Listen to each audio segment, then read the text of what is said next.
Matt, I'm going to get it right this week. It's podcast 33. Isn't that what you said last week? Yeah, I know. I'm just getting ahead of myself. I get too excited. You know how I get. We are putting the rock back into rocket this week. We really are. The Interplanetary Podcast. The exploration of space for the benefit of all mankind. Your hosts here in London, Matthew Russell and Jamie Franklin. And it's one of my favourite subjects. So I'm super amped, as the kids say. I'm amped too. Yeah. Jamie, there's one. Do you know what? I've forgotten the original catchphrase. The original catchphrase? The Interplanetary Podcast. It's not rocket science. Not. Yes. Yes, see that? And we're off. So, obviously, the one to cover is Cassini. It's got to be Cassini. The Cassini-Huygens mission, named after two very important Dutch astronomers. Yes. I love a bit of Cassini and Huygens. If you ever want to see a really good programme about Cassini and Huygens, is watch the episode on Carl Sagan's Cosmos with those two in it. It's brilliant. Oh yeah, absolutely. Yeah, that's just the biggest no-brainer of any space DVD to watch. Yeah. Do you want to know about something? Carl Sagan. Yeah. Done. It's just normal, just standard stuff. Standard. So Matt, I'd like to ask you a question. So, so when did Cassini first launch? I was thinking today. It launched on October the 15th, 1997. See, this is the thing. I don't think people realise just how long it's been doing this.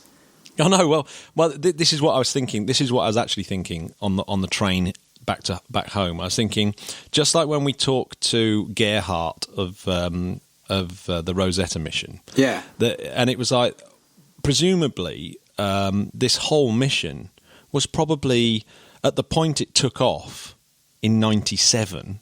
Was already about 20 years on the table. So say if you had joined NASA and the very first project you were working on was Cassini, and then you were sort of working on that. Okay, let's be a bit more less conservative and go with 15 years you were working on it. Yeah. And then for the next 20 years it's been flying. So it's now 35 years. So if you started at 20, you'd be 55 with pretty much your entire working life on Cassini. Thank goodness. But that'd be ace, though, wouldn't it? Thank goodness it was awesome and just absolutely just piling in with ridiculous content and photos and research and giving us just such a bigger knowledge of our solar system. I mean, It's mind-blowing. So, yeah, so 7-year journey from Earth just to get there. Get there. And then 13 years in orbit. It's so good. But yeah, so originally, the original mission ended when? 2008, wasn't it? 2008. So it's like once it had got its 2008 mission under its belt, it's like that is kind of job done. I'm so 2008. You so 2008. That was the Black Eyed Peas, I believe. Oh, is that right? Yeah. But then they said, well, let's just do some more. So they started the 2-year Equinox mission, which involved 60 orbits of Saturn, 26 flybys of Titan, 7 of Enceladus, and 1 of each Dione, Rhea, and Helene. The planning involved in that, and the logistics involved in that. I mean, one of the reasons why, we'll go into it in more detail later, but one of the reasons obviously why Cassini had to die was that it ran out of rocket fuel, because think of all the movements that it's had to do. You know, obviously when it's in orbit, that's one thing, but getting from, one moon to another, and it's insane. Yeah, what's absolutely amazing is the fact that it's pretty much going to be its last drop of fuel to do this last manoeuvre to to get it out. It must have been brilliant working at NASA to try and, with the Cassini-Equinox mission, going, well, what can we do now? Well, there's enough fuel to do this. So they've done all this, and they've managed to see Saturn's rings as they've been sunlit behind them and edge on and all these things. So honestly, like my favourite photos ever are from Cassini, and I mean the recent ones as well, where it's diving. It's just this is it. Every week now it's going to go in between the rings and the atmosphere, and that's going to be every week for the next. Well, there's 20 left.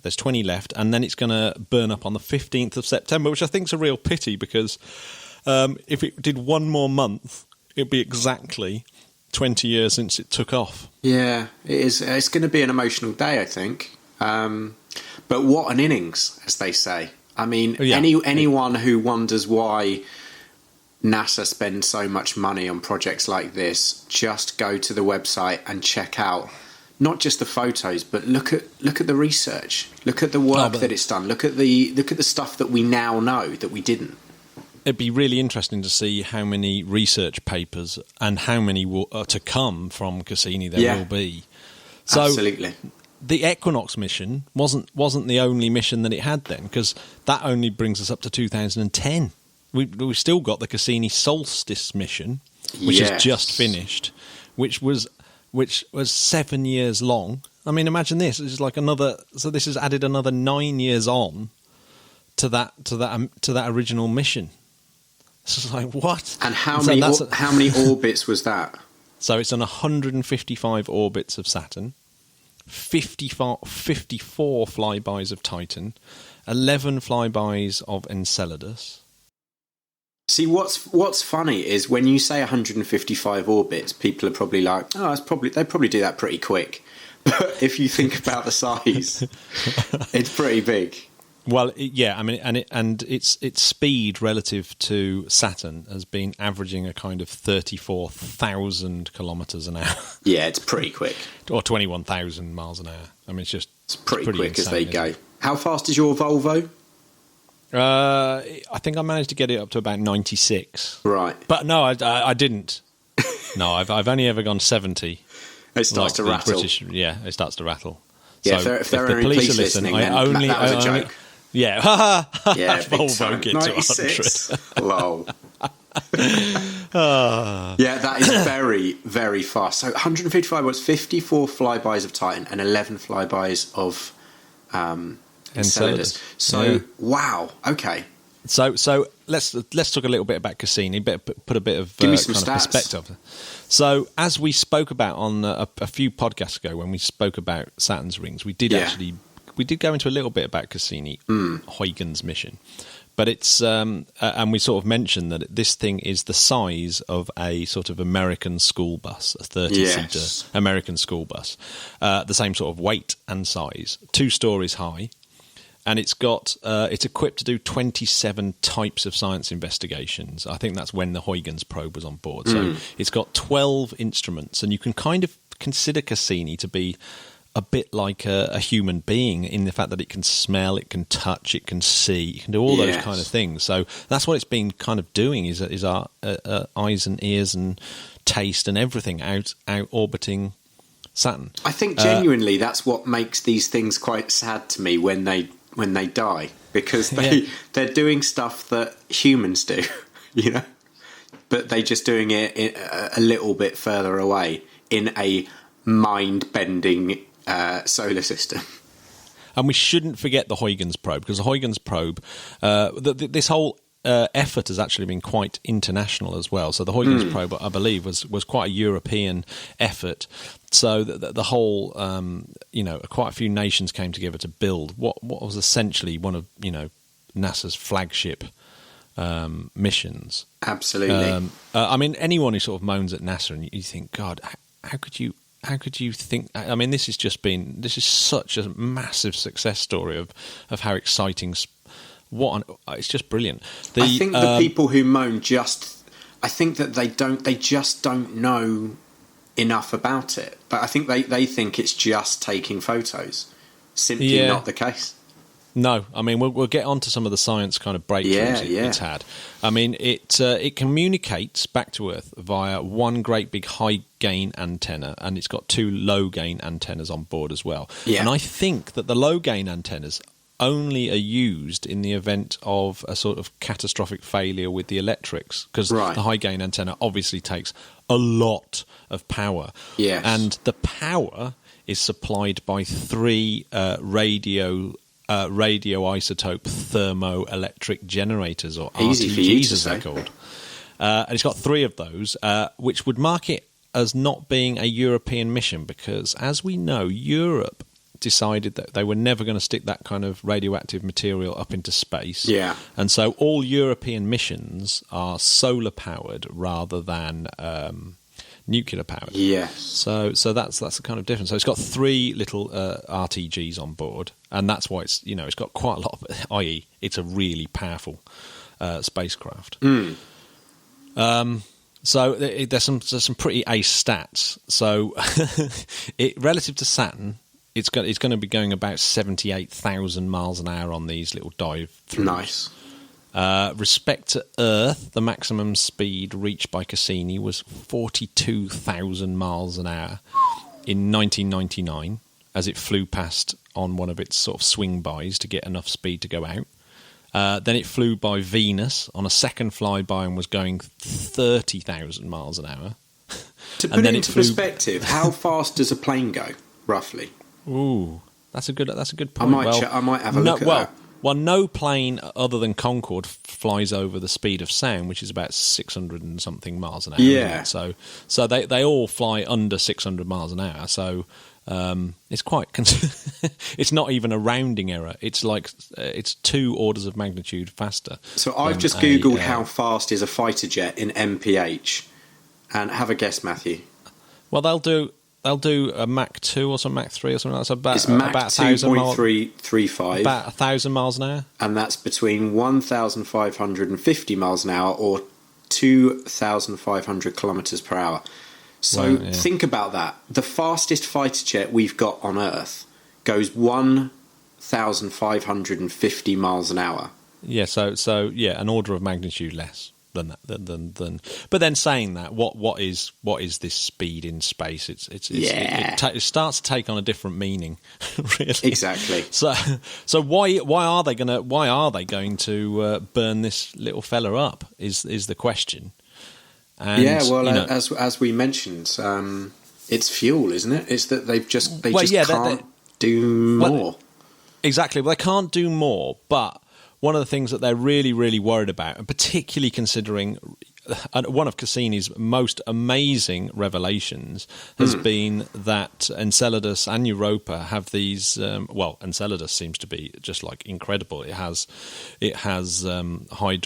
smokers. Yeah, it's probably got smokers underneath these massive oceans, and is blowing out these hydrocarbons into space. The last thing we could want is for Cassini to run out of fuel, do a few uncontrolled flybys, and eventually crash and contaminate Enceladus. It would be a total disaster. Absolutely, which goes everything against what our mate Bob Richards was talking about in the Space Treaty. We're not allowed to do that stuff. Not allowed to do it, and also it would be an awful tragedy, even if we were or we weren't. I think scientists would be pretty horrified if they went to Europa and it was like, oh, well, yeah, it is kind of there's life here, but it came off Cassini. Yeah, right. And we know that life can survive even without air and water. You get tardigrades and all sorts of things that hang on and are able to survive massive doses of radiation, everything. So we know that there is a Are those the weird-looking little armoured worm things? Yeah, they are often called moss piglets. Yeah, they look really strange, or water beds. They're the best things ever. I mean, the more you read about little moss piglets, the cooler they are. I mean, talk about survival mode. It's like, kill me. Good luck. Well, you can kill them, but as soon as they become completely dehydrated, it's the fact that they can lose all their water and eventually just become dry. And then pour water back on them a few hundred years later, and they will literally spring back to life. It's like, whoa. Wow. Tardigrades are just like ridiculous. Gremlins. Yeah. It's slightly different. No, they're totally like Gremlins. Yeah. Gremlins. So we've just had Cassini's second dive has just happened, and again, it's got in contact back with Earth. So it's surviving these dive throughs. Yes. And they actually thought that the dust in between the atmosphere and the sort of main ring, because it's only about 200 miles inside that main ring. So it's about 200 miles away from the edge of the ring, and about 1,500. No, less than that. About 1,300 miles from the surface of the planet. Okay. But that area, they think, has got dust particles that are about the size of smoke. Ah, okay. But I know that the first time that Cassini went whizzing through, it used its high gain antenna, the big dish, which is about 4 meters across, and it uses it as a shield against all these kind of smoke particles, just in case, because obviously it's travelling at whatever it was, 77,000 miles an hour, just in case these particles, hit something and knocked Cassini out, because that's, even though it's on the last part of its mission, they still don't want to lose it. See, because this is the most amazing thing is now they can risk this massive craft, because it's basically they're going to be able to do some absolutely awesome science. Yeah, because let's face it, if the mission ends 4 months early out of however many years, it's not going to be great shakes, is it? No, but this mission will allow the spacecraft to make a detailed map of Saturn's gravity and its magnetic fields. Amazing. Which will hopefully help us sort of realise how it's arranged internally, and also how fast Saturn is rotating, perhaps, and it will improve the knowledge on the material in the rings, because it's able to sort of look back at the rings and get a better idea of how old the rings are, because it's still one of the mysteries about why they're so bright. And obviously the real bonus for us here on Earth as non-science types is the fact that it will take unbelievable pictures of Saturn's rings and Saturn's atmosphere, which it already is. Definitely a favourite. That storm on the top of Saturn. Oh, and actually, you know what? One of my favourite things is so many people sort of go straight to the raw images and process them themselves. So the moment that the images go up on NASA, you get people's attempts at really sort of making these pictures putting look filters great over them, and I mean the reds and the blues of the storms on the poles were just mind-blowing. Absolutely mind-blowing. I mean, I don't know enough about it, of course, but one thing that fascinates me is that there's so much debris and, what with the rings, that you think it's a pretty damn skilled job just to make sure that it doesn't get hit by anything. Do you know what I mean? Because if you think about Earth and how many things there are floating around here, it's one thing. But times that by 1 billion when you go near somewhere like Saturn, right? Well, yeah, particularly considering we really still don't know what causes the rings. But thanks to Cassini, at least we're a lot closer to understanding that. Absolutely. So the Cassini project manager, Earl Mays, said this about the dive-through. He goes, "No spacecraft has ever been this close to Saturn before. We could only rely on predictions based on our experience with Saturn's other rings of what we thought this gap between the rings and Saturn would be like. I am delighted to report that Cassini shot through the gap as planned and is in excellent shape."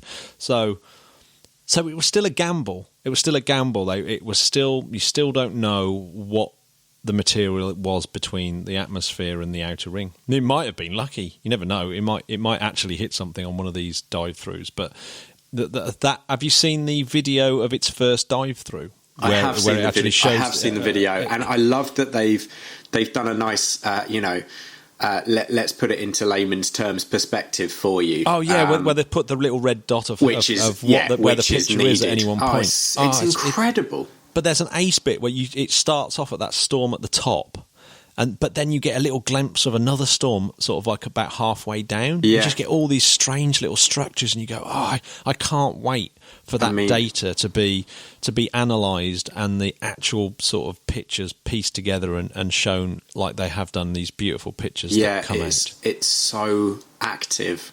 I mean, it's definitely not a boring planet. Let's put it that way.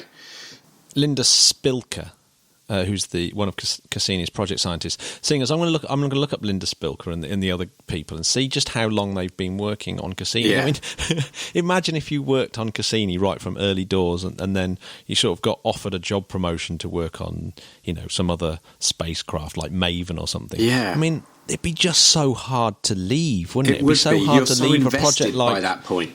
Well, I mean, it's like it's one of the most incredible space missions ever, and you think, why would I leave this? It'd be really interesting to hear the story of some of the people that surround this incredible mission.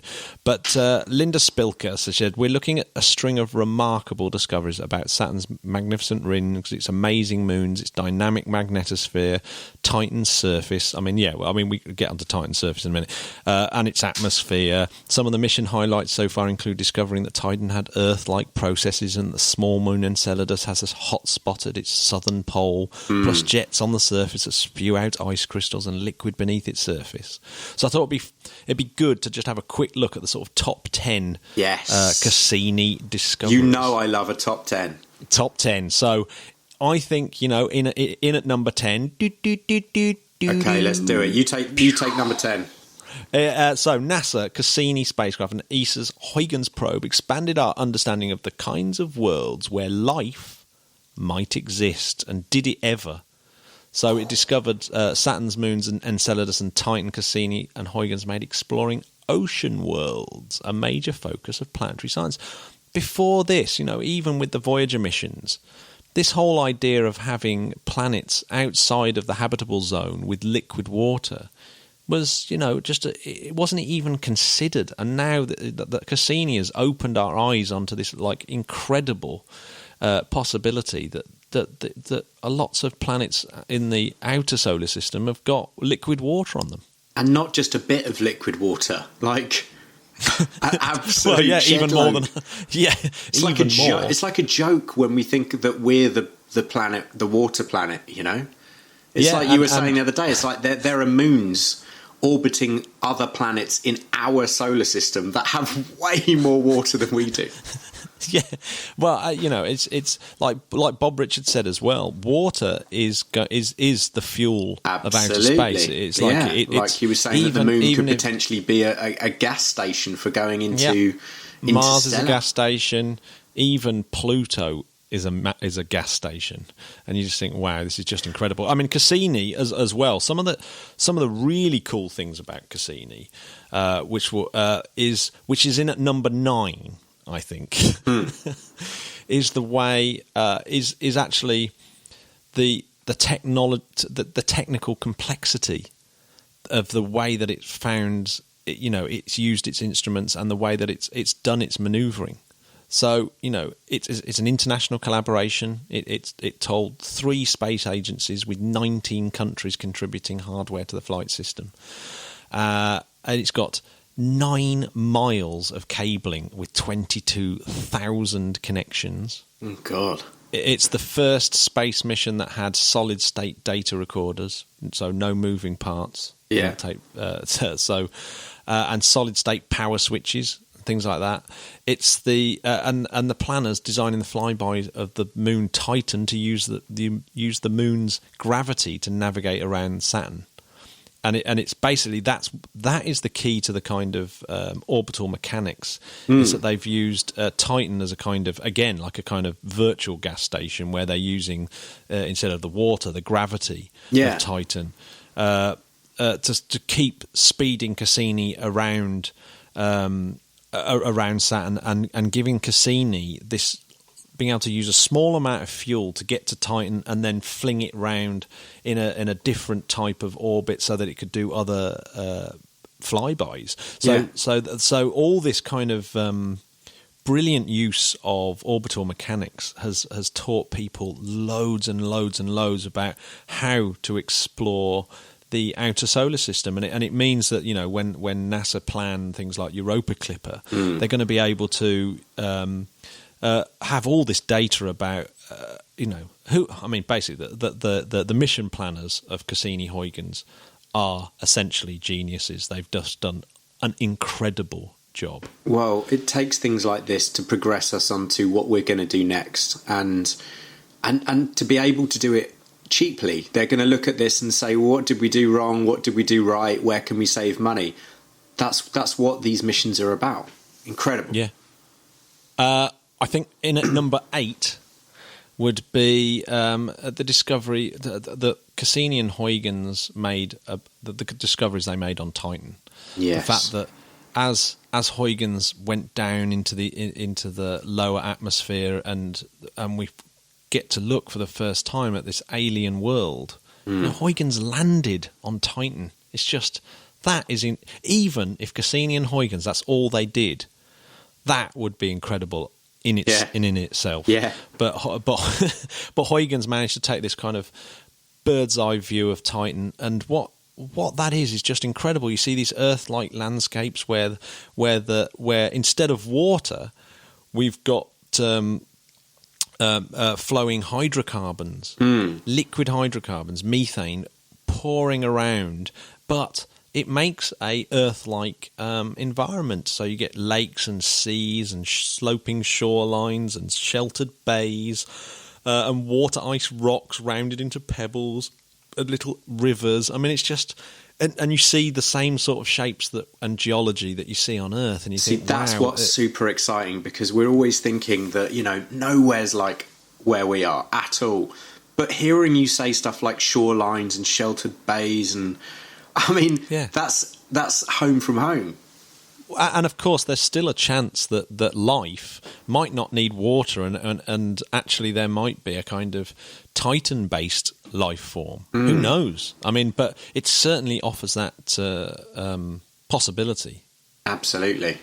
Now, here's one of the really cool things. So even though Cassini's been out at Saturn for 13 years, it's only really a half a Saturn year that it's been out there. So that's crazy. So in that 13 years, Saturn's only really gone about halfway round the sun. But we've seen Saturn really from northern winter to the start of northern summer. So the only real season that we've missed is Saturn's autumn, I suppose. And the great thing about that is that we've just been able to see all these changes that happen to Saturn as it goes through a similar sort of process that Earth does. I mean, it's not as tilted as Earth is to the sun, I don't think. So that I don't think that the do you know what? Actually, I'm making that up.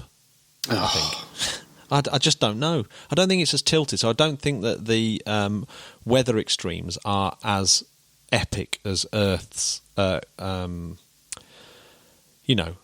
seasons. Well, if I know our listeners, Matt, and I think I do, they're going to be looking into that and researching it themselves. Because one thing we don't want is fake news on this podcast. No fake news. So that's a really good point. So it'd be great actually to learn a little bit about the seasons on Saturn. But that's certainly something that Cassini has been able to do. You know what, Matt? Seasons on Saturn sounds like a song that you would have written in your old band called Broadsword. Yeah, Broadswords. That would definitely that would be a title track, wouldn't it? Oh, totally. And it would start off with acoustic guitar. Yeah. Maybe a little bit of kind of maybe even some recorder. Maybe going into some kind of prog flute or something. Yeah. Definitely have a very heavy. I think we should make it happen. So next week we should be playing. Yeah, that'll be the intro.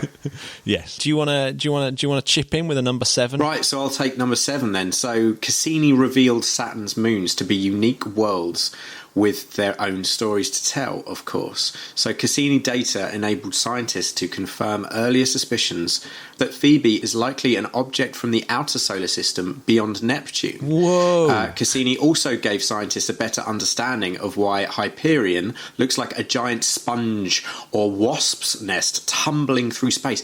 That is an image and a half, isn't it? The pictures of Hyperion are absolutely my favourite because that is mind-blowing. no, they look really weird because it looks like the holes are somehow spreading out. I don't think as I've well. seen that photo. I need to check that out. Oh no, you ASAP. definitely, yeah.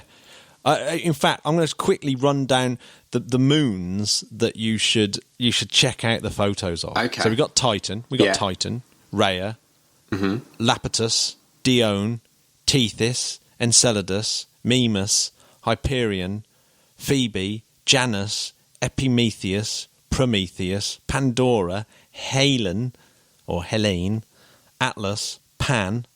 Pan is the one that looks a bit like ravioli. Yeah. Telesto, Calypso, and Methone. It sounds they like are all brilliant photos. It sounds like a list of my ex-girlfriends.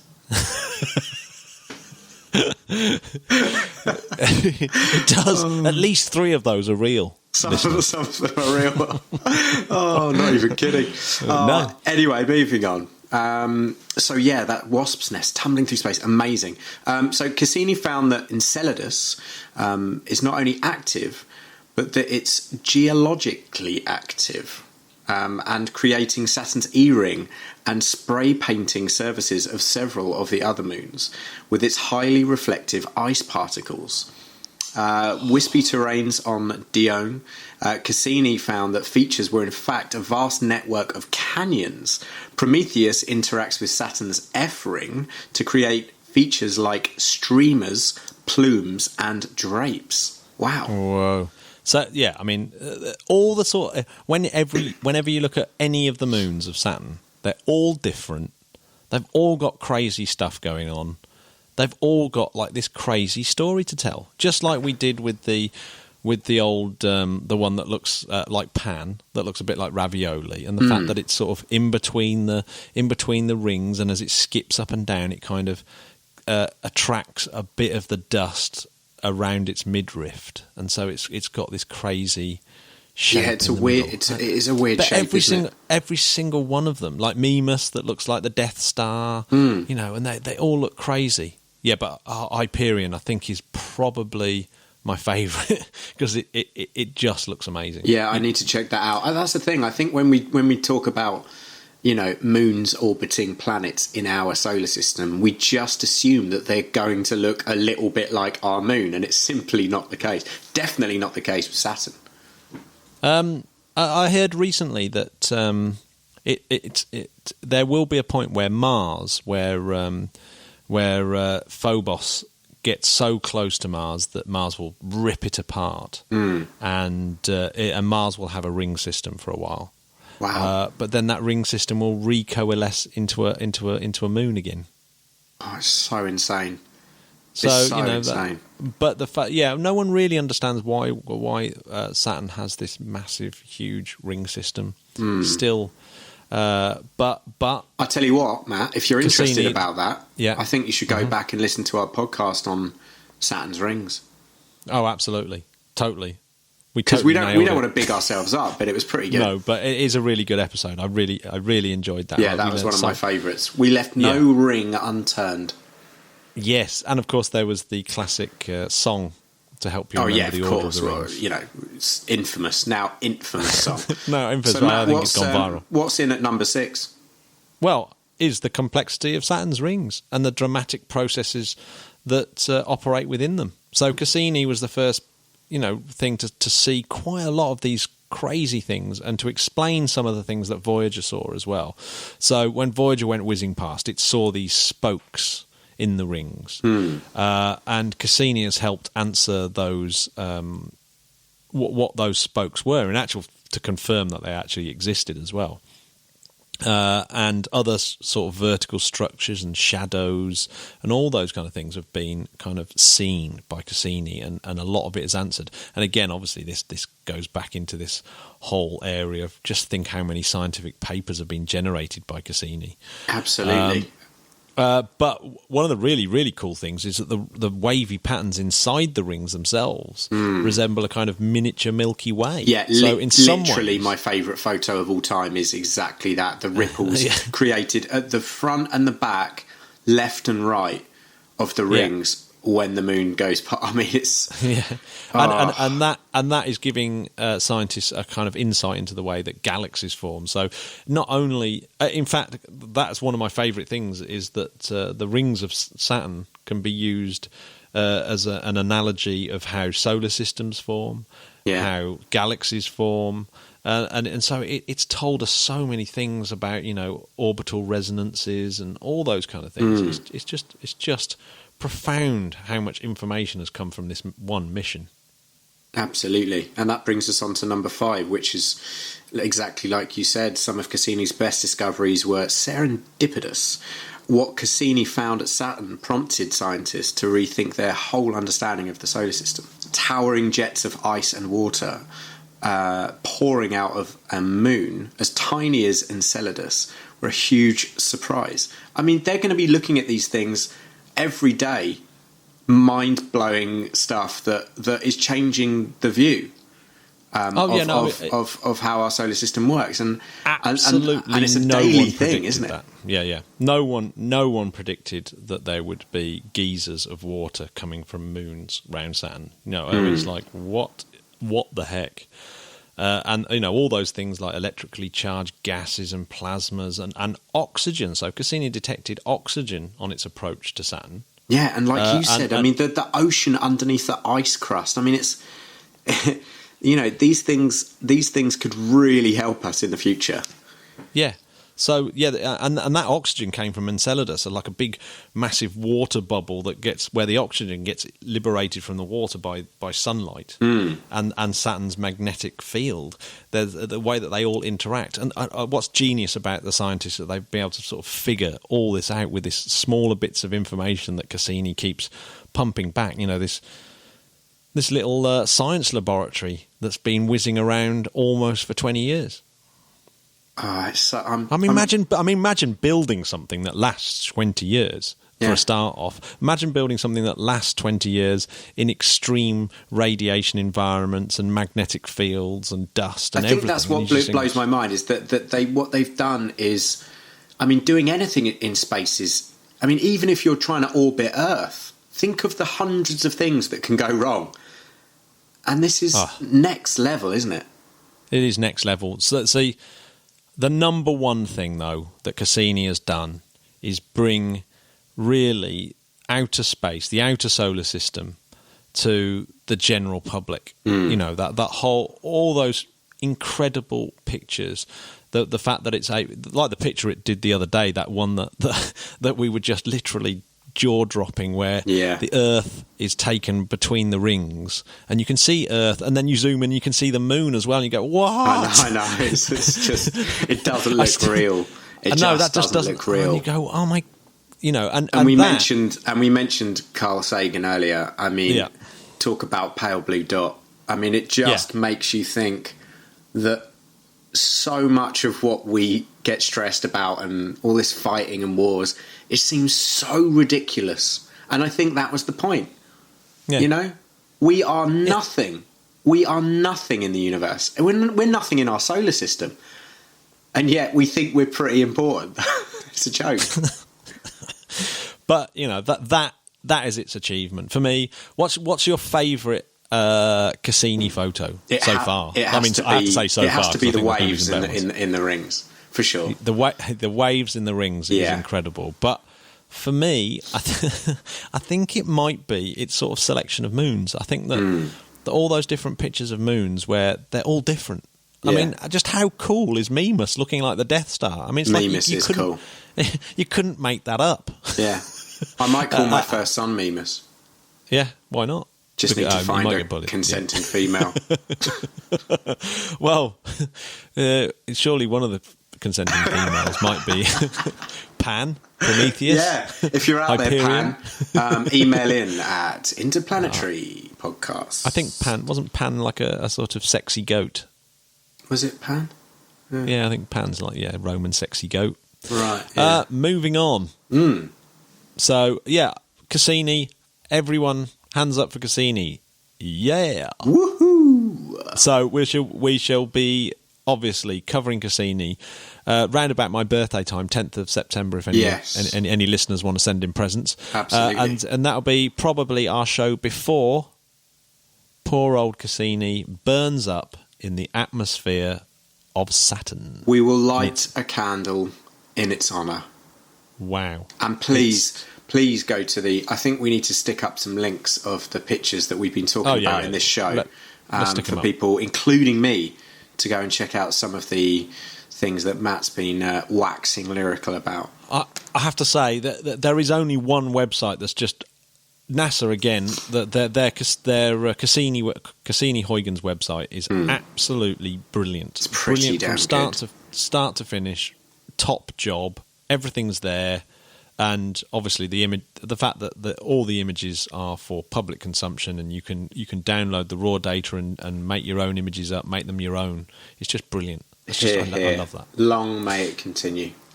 So I just thought we should better finish off with some pretty awesome space news. Yeah, what's been going on? So SpaceX obviously launched a military satellite recently, the NROL 76. Did you see the footage of the landing? Not only did I see the footage, but I watched it several times because I couldn't quite believe it. Looks like a computer game.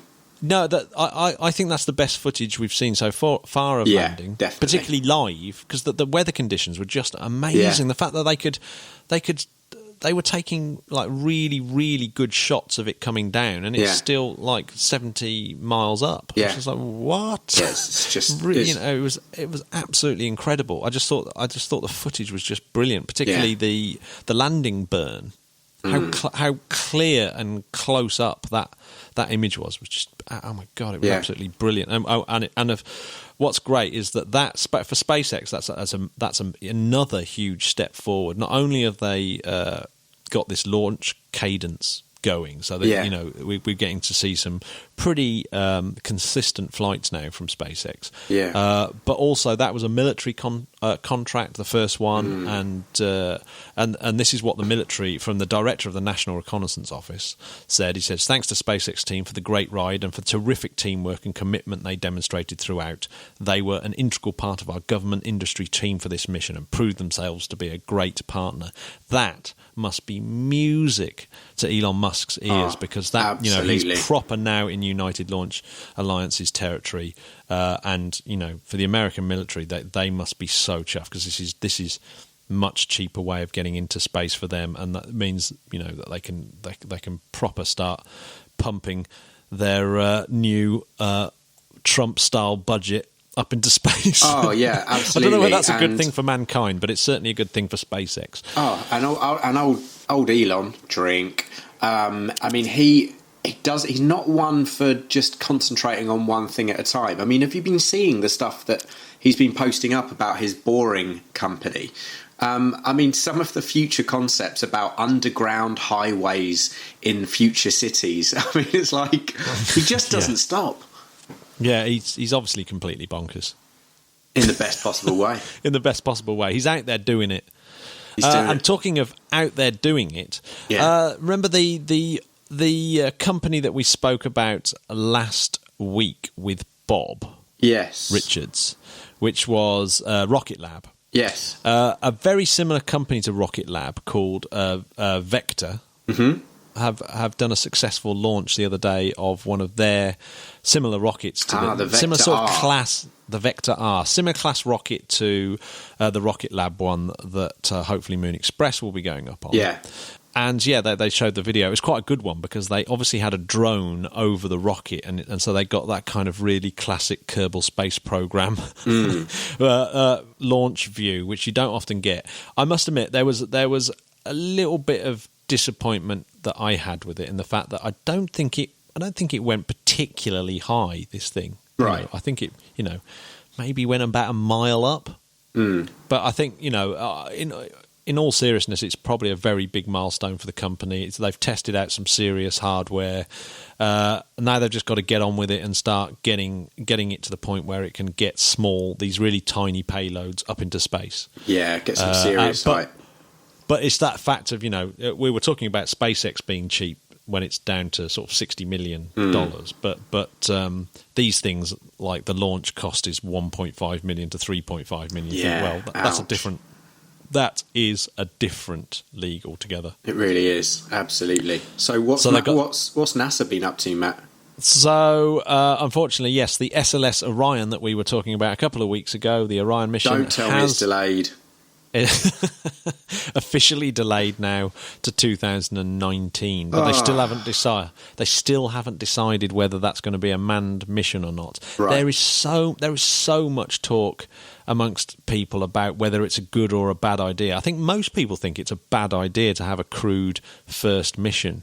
Yeah. But to be honest, I'm not so sure. It's not like the launch escape system isn't, pretty well tested. Yeah. So, worst comes to worst, there'll be a really exciting ride to get out of the way of the thing blowing up. So, I don't know. I just want them to get on with it. And I suppose here's the bottom line about the whether it should be manned or not. Is it's simple.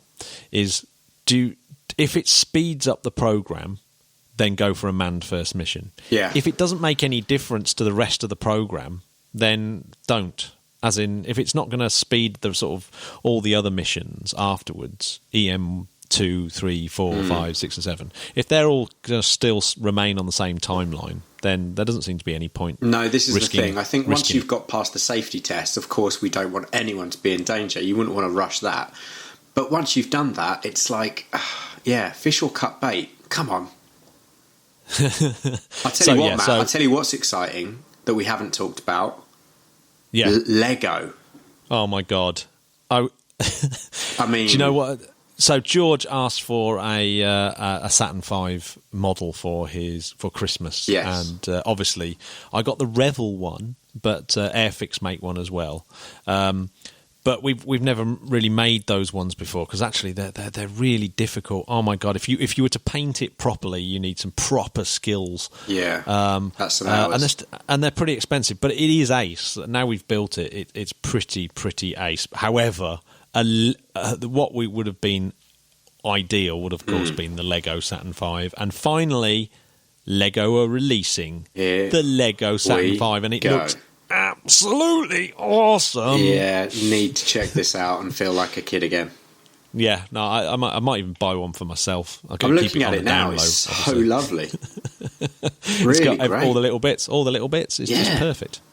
About 120 quid, I reckon. It's going to be over here, which is I think it's going to be about $120 as well. So it's going to seem like you're buying a really generous gift for your son, wherein you're going to be doing most of it, aren't you? I'm going to be No, to be fair, George and Arthur can build Lego models quicker than you can say. I don't mean they're not able. I mean you're going to do it because you're a bigger kid than them. No. By the time the box arrives, they'll have built it in like 5 minutes. I won't even get a look. And they're like next, and then it will sort of remain built for about half a day, and then it'll turn into some other thing.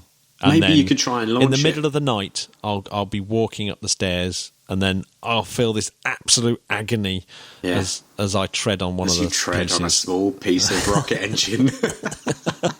Oh, dear. Matt, world's biggest space telescope heads west on path to launch pad. Now, that's a headline. Can you tell me a bit more about that? So, James Webb Telescope. It has finished its testing at the Goddard Space Center. So it's on its way to Texas, ready for its 2018 launch. We're both excited about this one. Yeah, I mean, the pictures alone are so beautiful. That thing is so good looking, isn't it? It's the best looking thing ever. I'm still really stressed. that it's going. You're nervous about it, aren't you? I am pretty nervous. That it's like American built going up on a European rocket. It's like we're going to be so unpopular if that thing. Yeah, let's hope that it's not us that does anything. Come on, Europe, make us proud. Come on, everyone. This is one of the most international efforts ever, and it's taken quite a while to put together. So let's not not muck this up. If there's one thing that gives Cassini a run for its money, it's been the Hubble Space Telescope, hasn't it? If you went round and asked people what's your favourite space mission, I think most people would go with Hubble rather than Cassini. Yeah. But let's hope that James Webb, when that little puppy goes up, that we're going to see a telescope fit for the 21st century? I think it's going to eclipse Hubble. Excuse the pun. So on that note, Jamie, Yeah. I think we should say actually there is an Ariane 5 launch coming up, by the way. I think it's coming up very, very soon. I think maybe tomorrow, maybe tonight. Whoa. That's the one that's been stopped by industrial trouble. Let's just hope there isn't industrial trouble when it comes to come on, guys, launching. Sort it out. Well, it's been a pleasure, and hope you guys have enjoyed the show. As always, please keep sending us your emails and tweets, and comments and questions and thoughts on ideas of shows. We love it, and they really keep us pumped up, yo. Oh, no, absolutely. And one really, really important announcement is on Saturday, this Saturday, the British Interplanetary Society have an introduction to rocket science at Faraday Theatre of the Royal Institute, the famous Royal Institute. This is where the Christmas lectures and all that lot happen. Where can people go to get tickets? So they can go onto the BIS-space.com website to get tickets, and it's absolutely massively worthwhile doing. And I believe if you're a member of the British Interplanetary Society or the Canadian Space Society, you can get discounted tickets, or if you're in full-time education, etc., etc. And there are going to be quite a few speakers, including some NASA astronauts. But there's Chris Welsh from the International Space University, one of Bob's mates. Yeah. And quite a few brilliant speakers from Airbus, from SpaceGuard, from University of Warwick, from ExoMars rover vehicle team, from Surrey Satellites, University of Surrey, University of Leicester. Well, it sounds like a massive space no-brainer. So I'm going to be there, Jamie. I know that I'm away, so I can't make it. But you're going to be getting some great interviews, I hear. I'm going to be getting some. I'm going to be going through that list and getting some Boston interviews. All of them come back and said, we're good to go. So it's going to be awesome. Listen to some of the talks. There's how to build a spacecraft, why we can't simply fly to space in a plane, observing our planet from above, astronauts and robots, how to go to Mars, ET phone home, what's it like living in space with Katie Coleman from the International Space Station. Oh, I'm so jealous. Yes. I don't want to hear anymore. And Jay Tate from SpaceGuard Centre. So it's basically, it sounds like you should get yourself down brilliant there. day. And so that's that. So we'll have lots of cool content coming up. Well, definitely check out next week's. So yes, for sure. So if you can come and join me, come and say hi, and that'd be fantastic. George is going to help me do some of these interviews. Oh, it's a chance to meet the famous George. Fantastic. Yeah, well, I hope it's a great one, George, and we'll see you next week. See you next week, Space Cadets, and don't forget to put the ace back into space. Ta-ta!